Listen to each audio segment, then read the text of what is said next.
Irregularities and evidence of fraud are quickly piling up in key battleground states across the country. When America's Pearson breaks down the totals from each state. No matter what you hear on the mainstream media, keep this one thing in mind. Joe Biden has not won the election. Big Tech will probably put a label on this report claiming this information is disputed and then censor the story.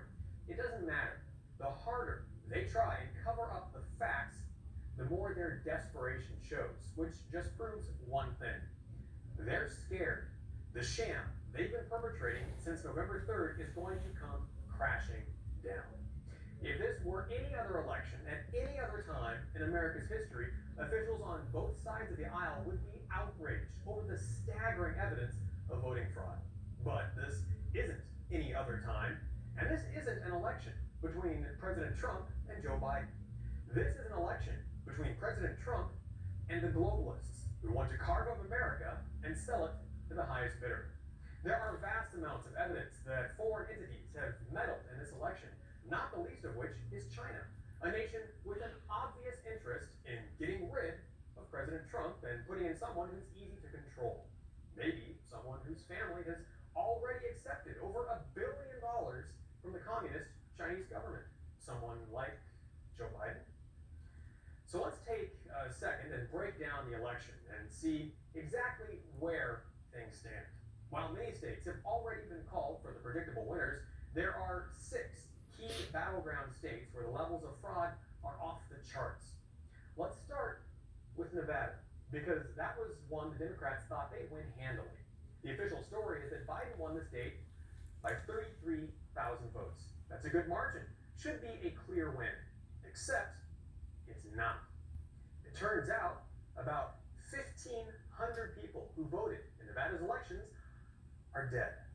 Another 2,500 changed their addresses to another state or even another country.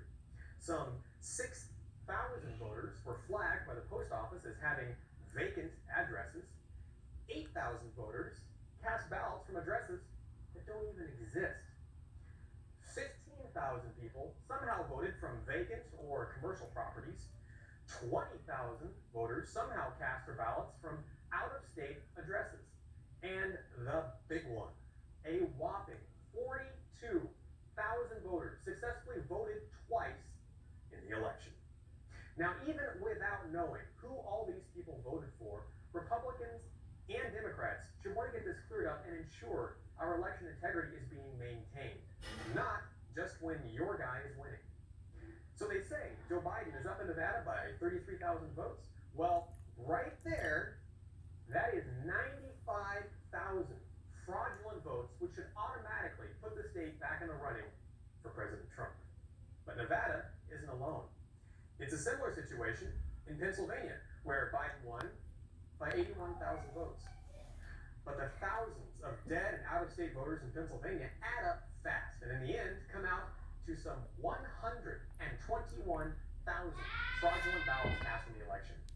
It's the same story in Wisconsin, where Joe Biden apparently won by 100,000 fraudulent ballots were cast in Wisconsin, again totally erasing Biden's lead. In Arizona, the AP called the election for Biden, claiming he was up by 10,000 votes.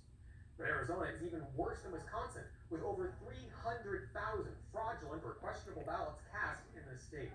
In Michigan, Biden is reportedly up by 154,000 ballots. But that's only until you count the more than 500,000 fraudulent ballots that have trickled in since Election Day. And then, of course, there's Georgia, where Biden somehow managed to swing the bright red peach state to blue, coming in ahead with 12,000 votes. Except that now we have mountains of evidence of voting fraud, including Republican poll watchers being forced to leave under false pretenses so that poll workers could count secret stashes of ballots unobserved for hours. It's worth mentioning, during that time, the number of votes for Biden skyrocketed while those for Trump simultaneously plummeted. That leaves Georgia with more than 200,000 fraudulent votes, meaning Biden is clearly not the winner. This is the situation we're dealing with. The evidence for fraud is greater than it ever has been. And yet the mainstream media and Democrats are completely ignoring it. Or worse, they're actually complicit in covering up the greatest election fraud in American history, all with the goal of undermining democracy and overthrowing the duly elected president of the United States. Until we have answers for these very real and very serious questions, our voting integrity is not secure, our democracy is not safe, and this election is not over.